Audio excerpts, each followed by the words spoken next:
Shadow and Bone Season 2 is kind of a mess.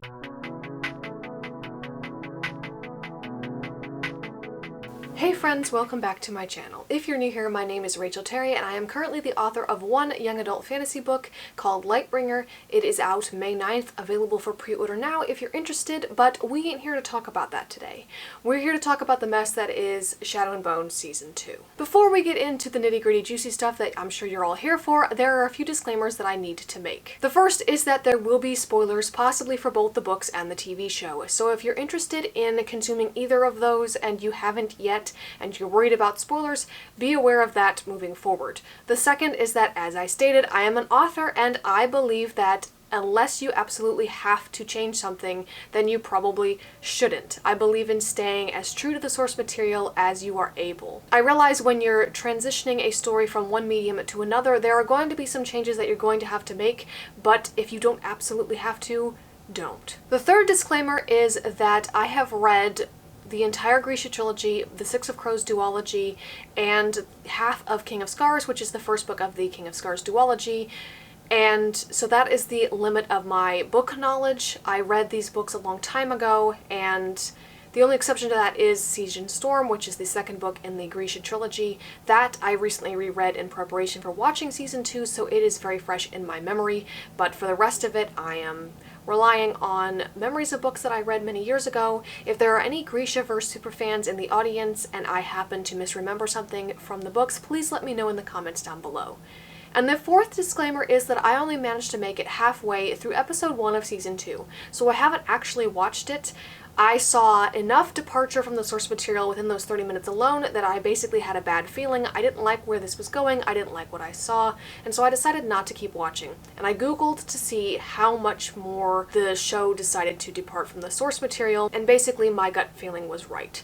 And so I will be using sources that I have googled and read to talk about Season 2 today, but I haven't watched it myself, so just keep that in mind. So let's get into it. For those of you who don't know, Shadow and Bone is based off of the quite popular books by Leigh Bardugo, specifically the Shadow and Bone trilogy as it's being called now. Originally it was called the Grisha trilogy, and this consists of Shadow and Bone, Siege and Storm, and Ruin and Rising. And we also have to talk about the Six of Crows duology, which came after the Grisha trilogy because some of their characters appear in the show as well. Six of Crows was better received by fans. It is the more popular, more beloved of the two. And generally, people just like the characters better and they agree that the books are better written. The Grisha trilogy tells the story of Alina Starkov, a girl who works as a map maker in the Ravkan army. She discovers that she is actually a sun summoner, a Grisha with the ability to summon light, which has the potential to destroy the Shadow Fold. The Fold is a vast swath of darkness that splits the country of Ravka in two, and it is filled with man-eating monsters called Volcra. Supplies cannot travel from one end of the country to the other without going through the Fold, so as you can imagine, its destruction is a top priority for the country. And now everybody is looking to Alina for that purpose. Intermixed within this storyline in Season 1, we get some of the Six of Crows characters. Now, for those of you who haven't read the books, you may not realize that everything that you see in Season 1 with the Crows didn't actually happen, with the exception of Nina and Matthias's plotline. That really did happen, but it didn't happen in the book. We're simply told about it, we're not shown it because those events happened before the beginning of the first book. The Six of Crows tells the story of a gang that is led by Kez Brecker and features Inej, Jesper, Wylan, Matthias, and Nina.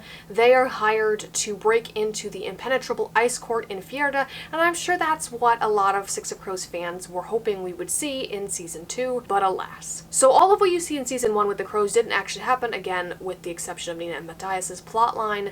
They were included in the show for probably just one reason only, and that's because they are more popular, and there are people who would watch the show solely to see the Crows, and, you know, they'll put up with Alina's storyline, but they don't really care about it. They care about the Crows. So that is why I am sure they were included, but it didn't actually happen in the books, most of it. Despite this, I really enjoyed Season 1. I think Season 1 did an amazing job staying true to the source material, and I didn't even really mind the crows being included despite the fact that it never happened in the books, because it felt pretty seamless, and more importantly, all of the characters were in character. They all behaved the way that they did in the books and the way that they should have.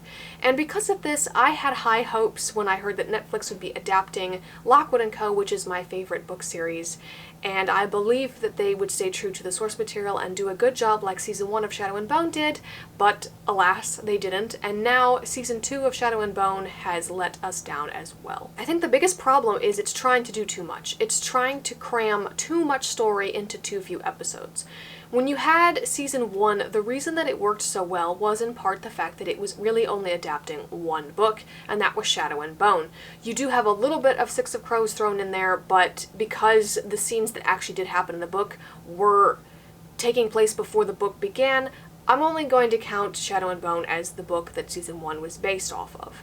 With Season 2, however, I assumed, and I think a lot of people probably assumed, that we would be adapting Siege and Storm, and maybe a little bit more of the Six of Crows books, but that's not what happened. If what I have read is correct, we have no fewer than 4 books being crammed into one season, 8 episodes in Season 2.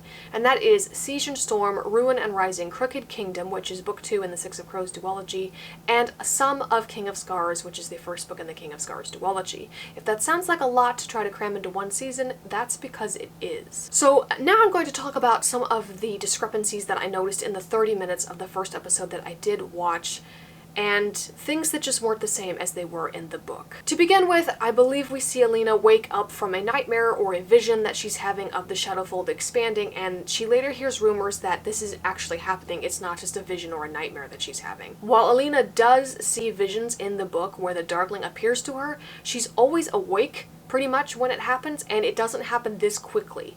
In fact, it leads her to believe that she might be going crazy because she can see and hear the Darkling while nobody else can, and again, it's happening while she's awake. This leads to no small amount of tension between her and Mal later on, and poor communication, but it's too early for these visions to really be happening. This is a minor thing. I think they could have made it work, but combined with everything else, it doesn't work for me. This isn't really a diversion from the book, but I know some people who haven't read the books were pretty surprised by the sudden romantic display that we see between Alina and Mal, because they didn't really feel like the end of Season 1 gave us that inclination. In the books, it kind of does. The beginning of Book 2, Siege and Storm, does feature a lot of romantic scenes between Alina and Mal. They have moved beyond mere friendship and have graduated to romantic feelings, and it's very clear that they care about each other. So that is book accurate. I do think the end of Season 1 probably could have done a little bit better job at hinting at what was to come, though. What is not book accurate is the fact that Alina and Mal are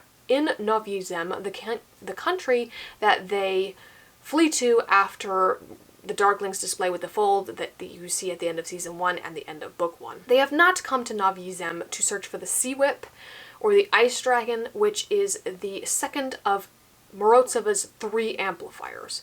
So in the book and in Season 1, we see Alina paired basically with the stag antler collar. And in the book, she still has this collar. It's around her neck, it's very visible, and she has to hide it with a scarf. At the end of Season 1, it melds into her skin. It was never halfway sticking out like it was in the show, in the book, which I think is pretty creepy, and creepier than the way it is in the book, but it certainly has never been completely disappeared. It never melded into her like it does in the show. She still has to hide it with a scarf. The Sea Whip is the second of Morozovan's amplifiers. It's a sea serpent ice dragon that dwells within the sea at the most northern point beyond Fjerda. Alina and Mal have not come to Novyi Zem to research it so that she can go hunt it down and take its power the way that she got the stag's power, because she's not strong enough to defeat the Darkling. That is not why they're in Novyi Zem. They are there to work menial jobs, to earn money, to keep a low profile, until they can earn enough money to move to somewhere else. And that is what they're doing in the book. They are working in Jurda fields, which Jurda is a stimulant that people chew, and it's very important in the Six of Crows duology. And the room that they stay in is not luxurious. The one you see in the show is absolutely nothing like the one in the book. In fact, in the book, Alina describes the bed as most likely being lice or flea infested, despite what the innkeeper claimed. So that is different. But the biggest difference that I noticed that really upset me was when the Crows return to Ketterdam, they find the Crow Club is now under someone else's ownership. They have no home, and then they are accosted and brought to the merchant who hired them to bring Alina to them in season 1. Turns out that he is actually under the employ or influence of someone else, and that someone else is Sturmhond. This scene really rubbed me the wrong way. Sturmhond and the crows do actually meet. I believe it takes place in Cricket Kingdom, but they do not meet here in this way. And I just didn't really like the way that Sturmhond was introduced. It didn't feel right. In the books, you meet Sturmhond because he's a privateer who has been hired by the Darkling. The Darkling shows up to Alina and Mal's room very early on in the second book. He finds them in Novi Zem, he takes them both captive, he puts them on Sturmhond's ship, and they go looking for the Sea Whip, and that is when Alina basically finds out about the Sea Whip and goes hunting for it against her will. This isn't something that she sought out on her own. And that is how Sturmhond is introduced. He's a privateer working for the Darkling, but when they find the Sea Whip, he and his crew turn against the Darkling. They rescue Alina and Mal and take them back to Ravka. Turns out Sturmhond is actually Prince Nikolai, who is the second prince of Ravka, and then Alina becomes the leader of the Second Army, or the Grisha. She takes over the role that the Darkling had, and she helps fortify the palace against the imminent attack from the Darkling that they are expecting. I don't know if any of that actually happens in season 2, but I didn't really like the way that Sturmhond was introduced. And that is basically when I stopped watching. So let's go over some of the biggest changes that I have read about taking place in the rest of the season. So one of the biggest changes is apparently in the show you go to Shuhan. Shuhan is an area, a continent, a country that I always wish Leigh Bardugo had done a little bit more with in her books. I was not a fan of the way the King of Scars duology went, and I thought that a separate story that was set in Shuhan or even Fjerda would have been more interesting. But apparently in season 2 we go to Shuhan, and there is a living saint there, and there's some sort of magic sword. I have no clue what's going on with that, but it does not exist in the book. I do not remember there being a magic sword whatsoever, and we certainly didn't go to Shuhan to get it. Apparently in the show as well, the Firebird, which was the third of Morozev's amplifiers, isn't real. This article that I read suggests that the Firebird isn't actually real in the show, but it is in the books. One of the biggest things that I was surprised to learn was that not only is the Fold destroyed at the end of season 2, but the Darkling is killed as well. And since this is something that doesn't happen until the end of book 3, I was really surprised since I thought season 2 would only be based on book 2, Season Storm. The end of book 2 actually occurs when the Darkling does in fact attack the palace. It's an ambush, they're not prepared, it goes poorly. Alina and her allies are forced to flee. They run into a chapel that leads underground to where the Apparat, the creepy priest that you see in season 1 who keeps hanging around and bothering Alina, he's formed a cult of the Sun Saint in the catacombs, and they're going to flee underground to safety. However, before they can do so, the Darkling and his Volcra creatures catch up to them, and there's this confrontation. Alina tells her allies to flee. She approaches the Darkling, and through the connection that they share through the stag's antler collar, she calls upon his magic and forces him to create these Nichevoya things, which is using Murzost. It's creating, it's not manipulating something that's already there, and therefore it takes energy. It weakens him rather than makes him stronger. So Alina forces him to make more of these monsters, and it weakens him in the process, and she's perfectly content to die then and there and kill both of them.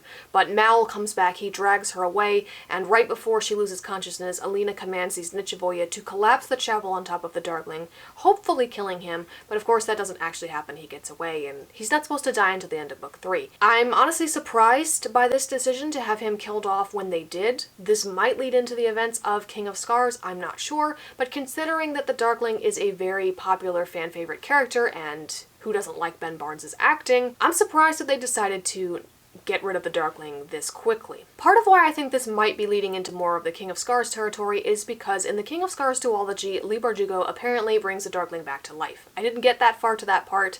I didn't really like this when I heard about it. While I liked the Darkling's character a lot when I first read the Grisha trilogy years ago, I'm not so enamored with him now. I very much see him for what he is. And what I see this as being is, he is the greatest antagonist that Leigh Bardugo has ever written, and she can't possibly write one better, so why even bother trying? Let's just bring him back to life. I'm not sure if that's what happened, but that's what it feels like what happened. And the reason that I hate this is because it completely undoes everything that Alina and her friends and her allies did, everything they suffered for, everything they sacrificed. It's all undone because, hello, the Darkling's back to life. I'm assuming the willingness to kill the Darkling off this early on in the show is going to lead, ideally, into some sort of King of Scars plotline. Part of why people think that so much was crammed into season 2 was because Netflix has a reputation of canceling shows that viewers enjoy, and so in case they end up getting canceled and this is the only other chance they have, maybe the producers and writers of the show decided to cram as much as possible before they get canceled. However, if Shadow and Bone does end up getting canceled, I'm of the belief that it's this decision that will play a large role in getting that done, in getting them canceled. Because season 2, even amongst people who haven't read the books and don't know how much it departed from the source material, people are having mixed reactions to this season, and I think it's because it's trying to do too much with too little. And that could be the very thing that ends up dooming it, ironically. And then I think one of the other biggest changes is the ending, according to what I have read. In the books, after the Darkling is killed and the Fold is destroyed, Alina loses her powers, and she and Mal return to their hometown, and they decide to operate Karamzin, which is the orphanage where they both grew up, and they want to make life better for the orphans who happen to find themselves there. That's apparently not anything like what happens in the show. Apparently, at the end of season 2, Alina becomes queen, and Mal decides he wants to be the next Dread Pirate Roberts, and he goes off to be a privateer, which, since Mal and Alina are basically endgame in terms of the shipping, whether you ship them together or not, that doesn't really make sense. And I have a hard time believing that enough events happen in the span of 8 episodes to make both of them okay with this. Why would they be okay with separating from each other like this? And why Alina would ever want to be queen, I don't know. She just wanted to be ordinary. When her powers were revealed and she was swept away to this world she had no knowledge of and where she suddenly belongs but doesn't really, she's not happy there. This isn't where she wants to be. The whole time she wants to be with Mal. We see that play out in season 1. She wants to be with Mal so much that she can't summon her powers to the fullest extent that she should be able to because her connection to her past through him is hindering her, and when she believes falsely that he has abandoned her, then she can unlock her powers again. But somehow, in the span of 8 episodes in season 2, we're supposed to believe that both of them would be okay with this ending? I have serious doubts. Again, I have to conclude that this decision might have been done to try to play into the King of Scars plotline. I don't know if Alina ever comes back into the story in King of Scars after the Darkling returns, this person that she was supposed to have killed that completely, basically, his resurrection undoes everything that she did and went through. I have a feeling she probably makes an appearance. Following the destruction of the Fold in the books, everybody believes that she's dead, and so this is what allows her to then go off with Mal and live a normal life, like she wanted. Apparently, she either doesn't want or is unable to get that in the show. I'm not sure which, but I have questions. This strange departure in terms of ending is also true for the Crow characters. Apparently at the end of season 2, Inej goes off on a ship of her own to hunt down slavers. This does happen at the end of Crooked Kingdom, which is the second book of Six of Crows. What confuses me most is, where's the Ice Court job? This is what everybody wants to see, and we don't get it. And what I don't understand is, you can't do the Ice Court job without Inej, and how are you going to do the Ice Court job when the crows are scattered to the 4 winds and she's out hunting down slavers, which is something she's not supposed to be doing until the Ice Court job is concluded at the end of the Six of Crows duology.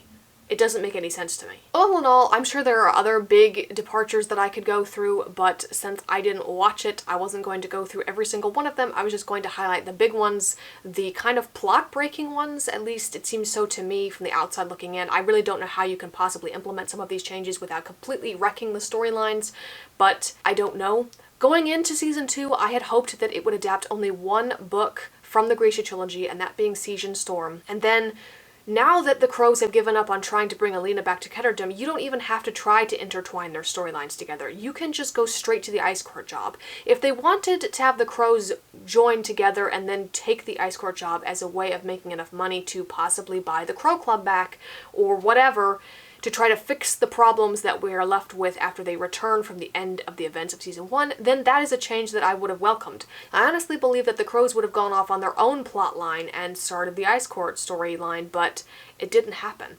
And now we're all out of order and I really don't know what to expect moving forward, but I do know that I will not be watching it. I am so leery of watching book to TV or book-to-movie adaptations anymore at this point, especially after the disappointment that this season is. Season 1 did such an amazing job and set the bar so high that Season 2 just tripped over it, essentially. And it's not like I even love these books. I enjoyed them well enough, but I don't feel nearly as passionate about them as I do the Lockwood books.